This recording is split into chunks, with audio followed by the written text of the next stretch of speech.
Hello and welcome to this week's episode of Game Dev Getaway. I am who I am. You know who I am, Fabian Valander.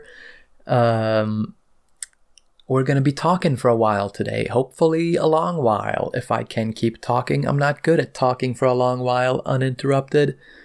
So we'll see how it goes. Now, I just released my last video. I released it yesterday. It was the video where I make a 3D game in Godot 3.5 without using any 3D models. So I only use the primitive shapes in engine to make the game. I am not happy with the game at all. I don't like it. I'm not even happy with the video. I think the video gets kind of slow in the middle. You know, I haven't looked at the analytics yet, but I think that's where I'm going to lose some people in the middle of the video. It's kind of, I don't know. It's not my finest work, but that's what happens when I do what I do. Because I made this video in 3 days. Can you believe that? I made a full playable complete game without 3D modeling in 2 days. The total development time maybe 16 hours, and then I made a video about it I shot the video and edited it and uploaded it in the same day. That was stressful. It wasn't super stressful. It was just a little bit stressful. But the thing I don't like about it is that I'm not happy with the result. I'm not happy with the video. I'm kind of happy with the video. You know, I'm a charming guy regardless of the game. I can be, pleasant to look at in a video still. So the video's fine, but the game is like, it's that kind of game where it's like, I don't want to upload it. I mean, I gotta upload it because people are gonna watch the video and want to try it. Maybe they're like, I don't even want to try that game. That looks like poop. But,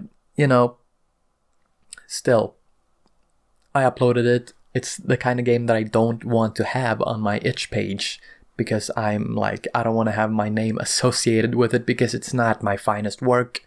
Not even close. But it's up. And I don't regret it, but I am not satisfied with the project.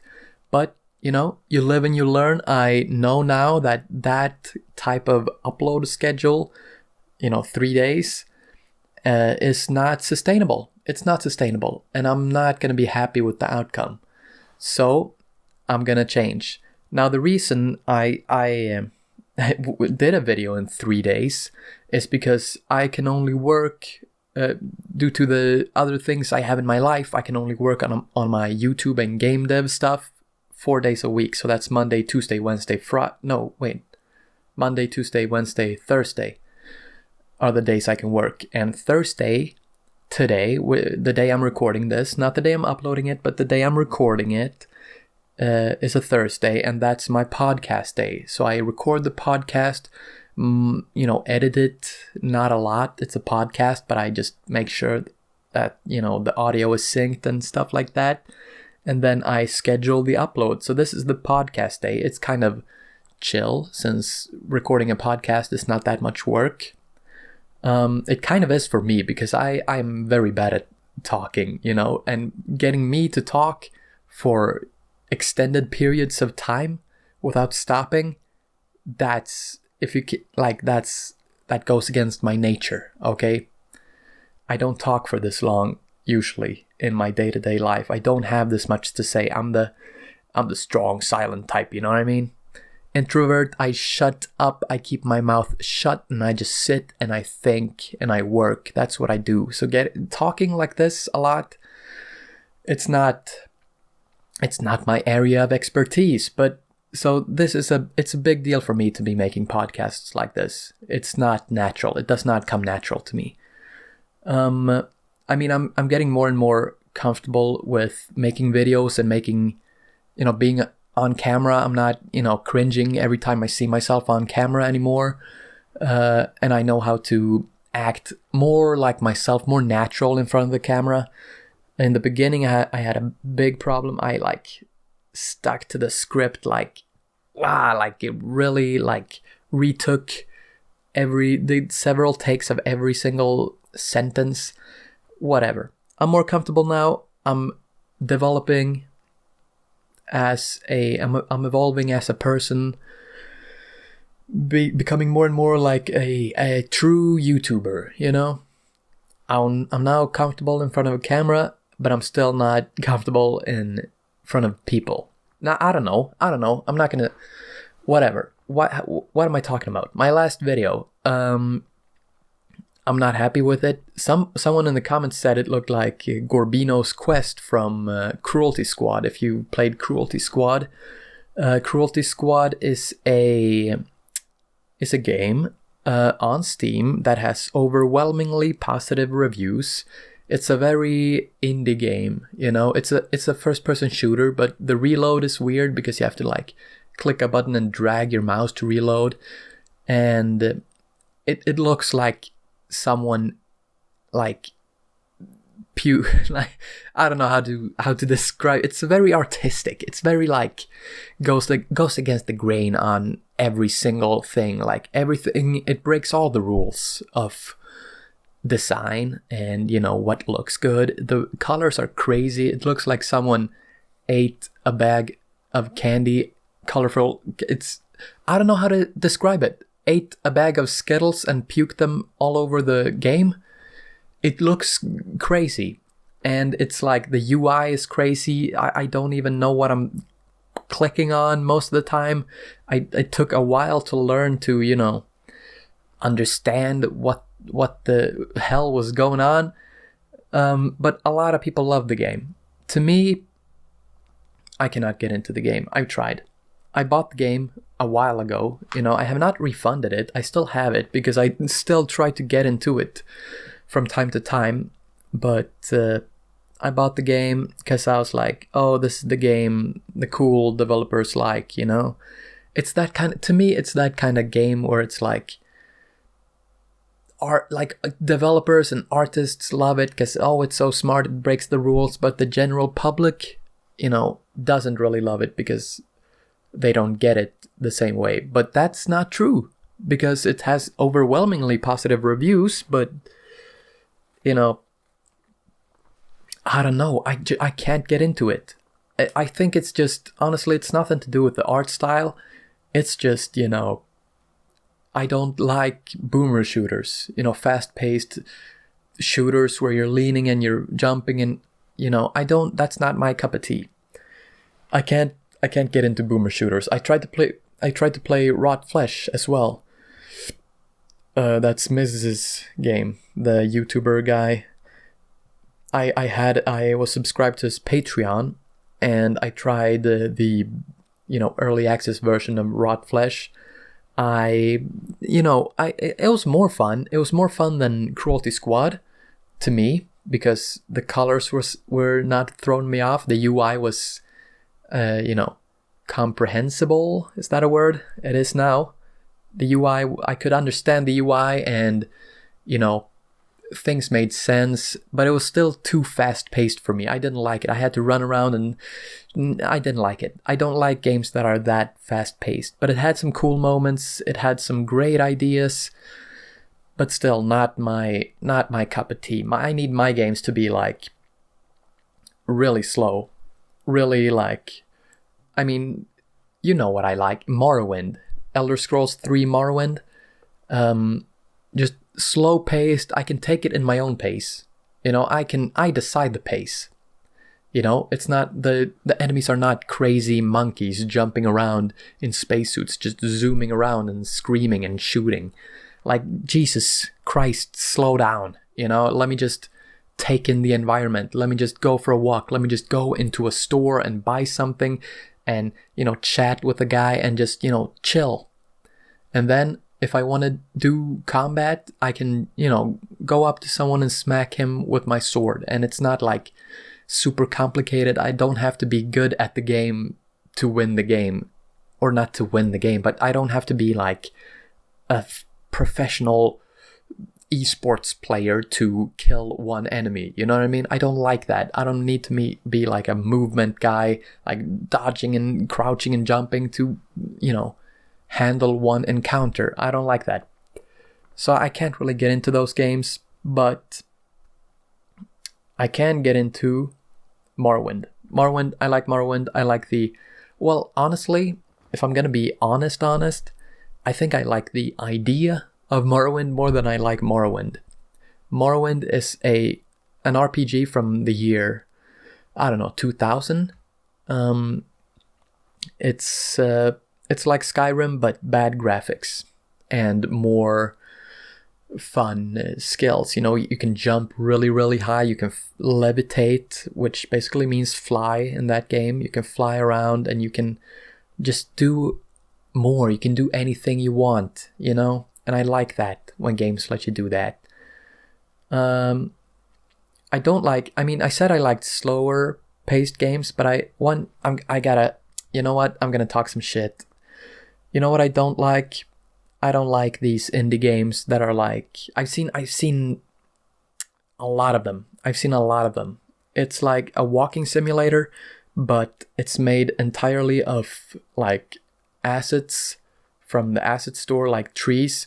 I've said the word like a lot. I'm sorry. I'm going to try not to say it again. But there's trees from the asset store everywhere, and it's made with a terrain tool in Unity, and you're an animal, like a fox or a deer or a dog or a wolf, and you run around, and sometimes you start glowing, and it's like a walking that type of indie game.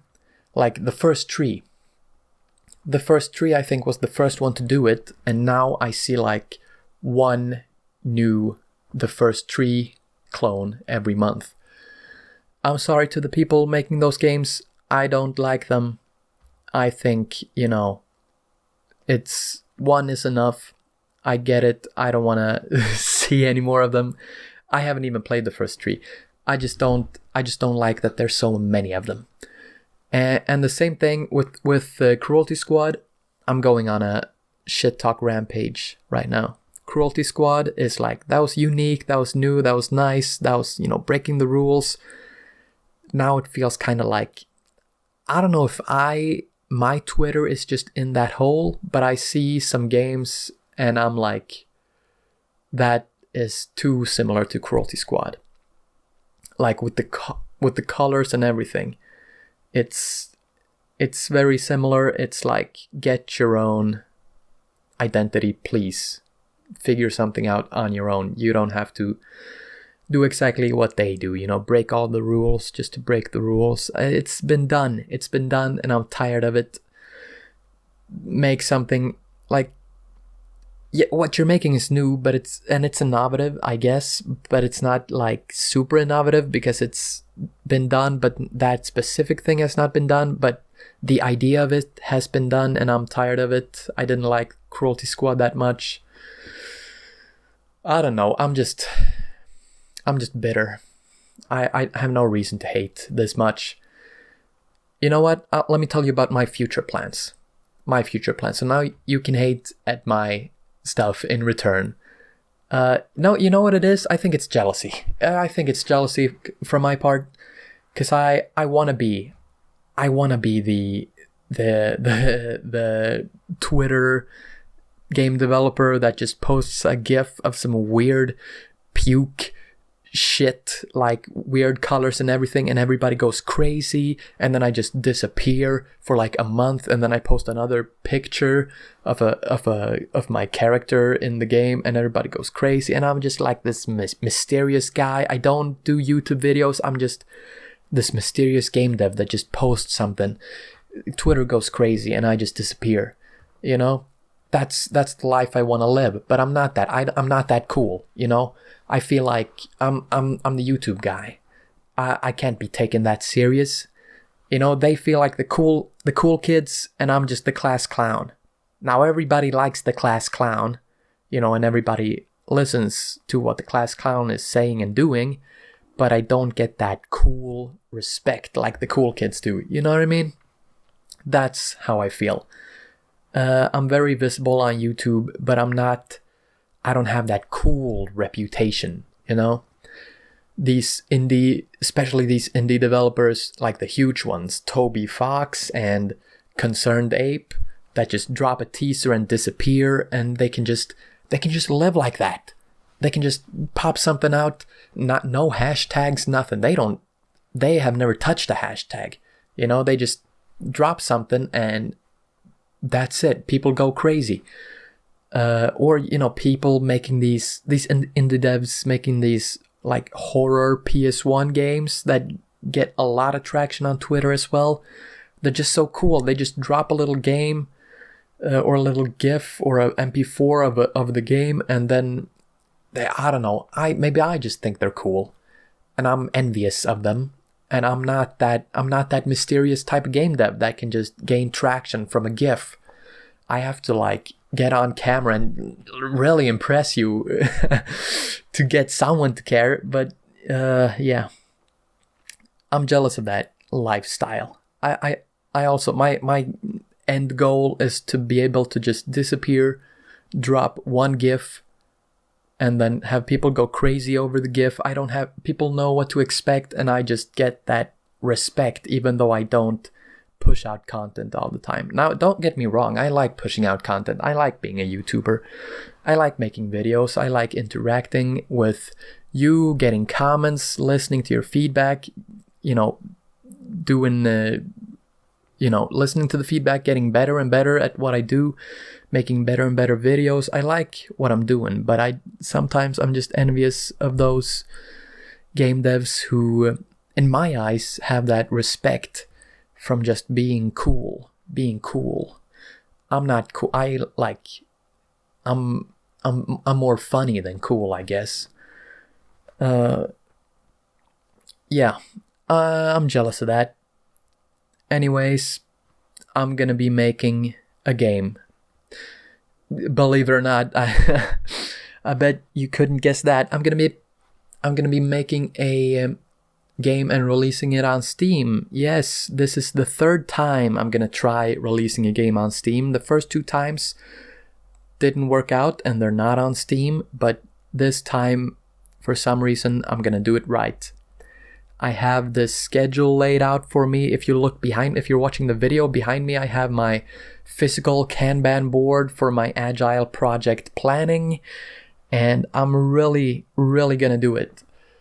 First time I tried was with, Glade, and that was, I worked on it for a year in school as well, and then I got to the beta version, as I called it, of Glade, but I never actually released it, Second one was Skellington, where I did like 3 or 4 streams on YouTube here when I was developing the game. I worked on the game for a month, and then I just I got overwhelmed. I think I got burnt out and overwhelmed, and I had told myself this deadline of a month, and then that deadline was creeping up on me, and I just had to get something out, and I cut my estimates, my scope in half, and I cut it in half again and again and again, and then I just was left with this product that I didn't even like. I uploaded it to itch.io without an options menu, without anything, with you can't even change the size of the window. Because I was like, there it is. I released it. It's shit, but there it is. I just want to let go of it and forget it ever existed, And that was a month of my life. A month that I could have spent really, growing on YouTube.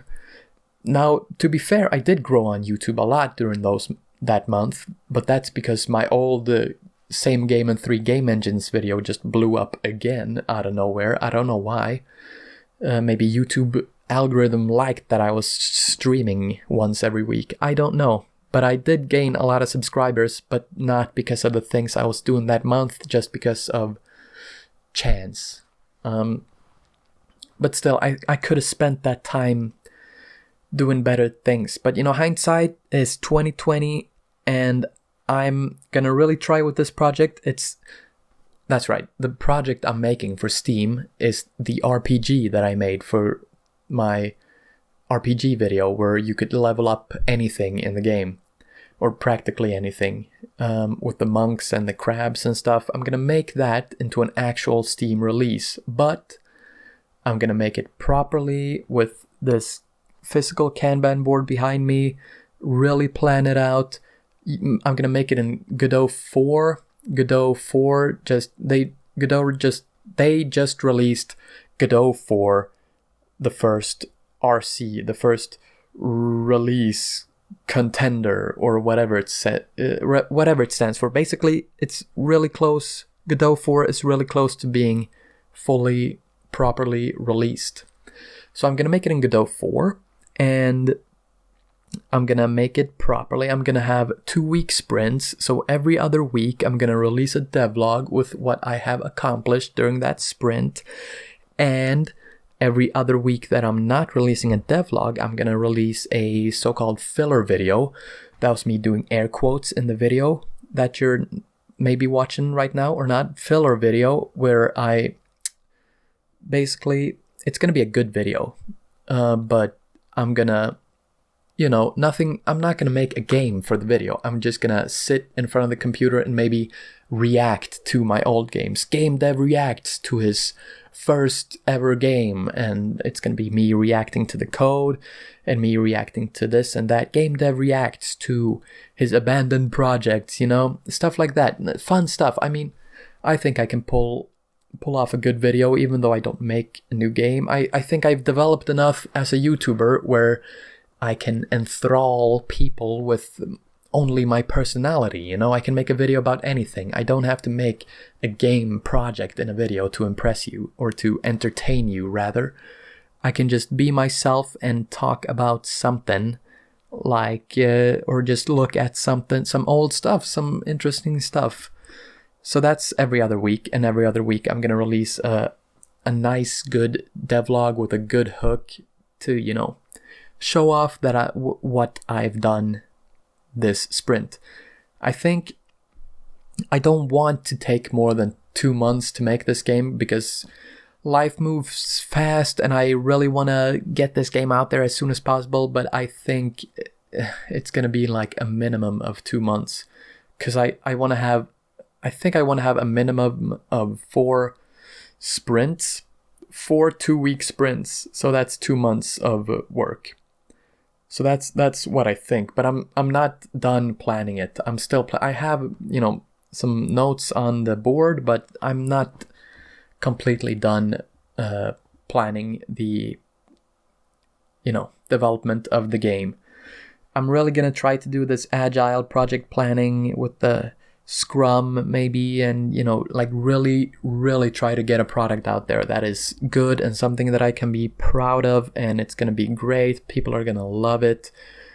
And then I have another thing about that project that's going to be a surprise, so I shouldn't even have mentioned it now. I'm not going to talk about it anymore. No, I'm not going to say anything more. It's going to be a surprise, and it's going to be great, and it's going to be another source of income for me, hopefully. That's a hint to what it might be. We'll see. Yeah, I'm excited about that.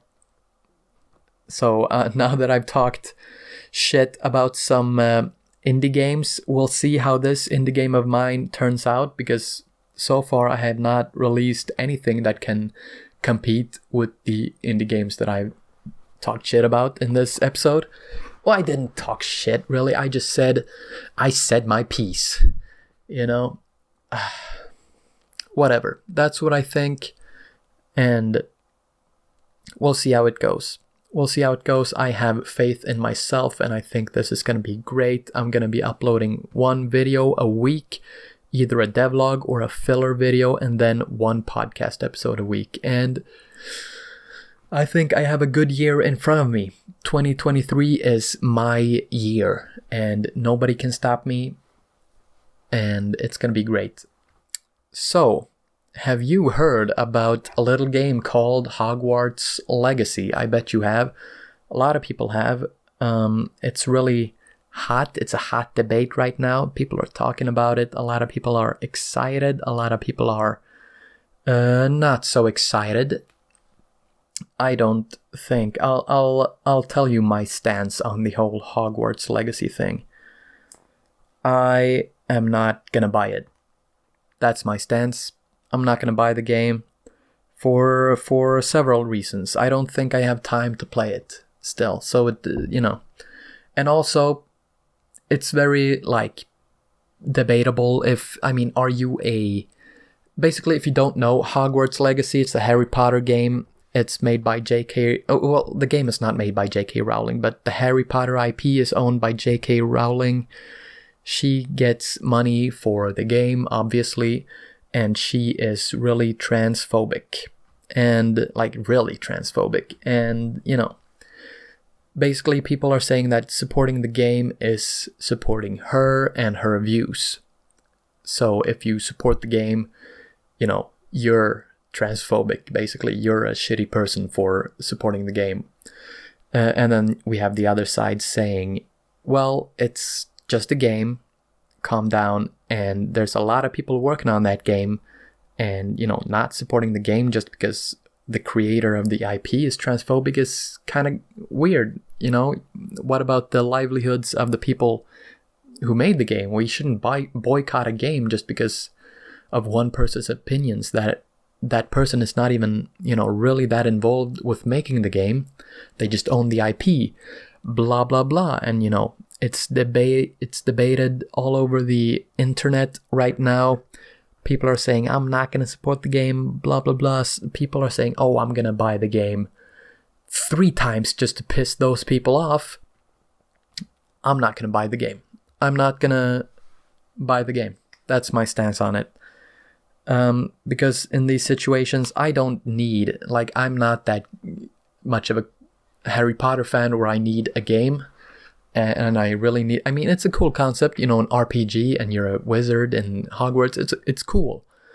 But I'm not that crazy about Harry Potter, and my life will go on without me playing this game. And I don't even think I'm going to have time to play the game regardless. And if I can, help people, well, not help people, but if people like me more for not buying the game, then I'm not gonna buy the game. If I hurt less people's feelings by not buying it, I will not buy it. That's, whatever. I just try to steer clear of all of that. I don't want to support J.K. Rowling. Yeah, that's my stance on it. I'm not buying it. You can do whatever you want. I'm not one of the ones that's gonna be mad and crucify you for buying it, but I'm not gonna buy it. I'll tell you what game I'm gonna buy: Starfield. When Starfield releases, man, I'm gonna put my life on pause, and I'm thinking of just making a let's play of, well, not a let's be real, I'm not making a let's play of Starfield. I might stream it. I might stream Starfield. If you don't know, Starfield is Bethesda's upcoming game. Bethesda are the people that made the Elder Scrolls and the recent Fallout games. And, Bethesda are the people that made Morrowind, my main inspiration for my RPG, and they're about to release their new IP, which is kind of like No Man's Sky, but the developers are very experienced. Starfield, and I am so excited to play that. I cannot wait, and I'm definitely gonna make videos for my YouTube channel that where the subject is Starfield. Maybe I'm gonna remake Starfield. Maybe I'm gonna talk about something in Starfield. I just know that I want to really dig into that game and play that game and just that's a game I'm excited for. Now, obviously Bethesda are not as controversial as J.K. Rowling, but they do have an interesting track record of, buggy games, and it's the Bethesda charm, really. I'm not mad at it. I don't dislike them that much for releasing buggy games because they end up not buggy eventually, Well, still a little buggy, but I don't know. Bethesda is my favorite game development company. That's the truth. I like them the most, okay? Out of all game dev companies, Bethesda is, my absolute favorite. If Todd Howard says jump, I say how high. I'm gonna be there. I'm not pre-ordering any games ever. Not even Bethesda, even though I love them. I'm not pre-ordering games, but I might, be there launch day. Maybe I'll read 1 or 2 reviews. Regardless of the reviews, I'm gonna buy it eventually. But if it's really bad reviews, I'm gonna wait a while until they fix the game. But yeah, that's what I think. I'm super excited about Starfield, and I cannot wait. Well, I can wait, because hopefully I'm gonna have time to release my game before Starfield. So we'll see what game does best on the Steam charts. My RPG that I haven't figured out a name for, or Starfield. I think I know which one, and it starts with, I don't know the name of my RPG yet, so I can't say. Now, yeah. To recap, I'm excited about my future here on YouTube, or maybe you're listening on Spotify. Sure, I'm excited about my future on Spotify as well with this podcast. And if you're listening on Spotify and you haven't seen my YouTube, let's be real, you probably have. But if you haven't, check it out. I'm gonna be releasing a lot of content. You might be listening to this. Oh, well, you know what? I'm not even gonna try to guess when you're listening to this, but just, I got stuff coming out and you should be excited for it. And this is going to be a great year for me. It's going to be a great year for us, my friend. Get to work, and I will see you next week.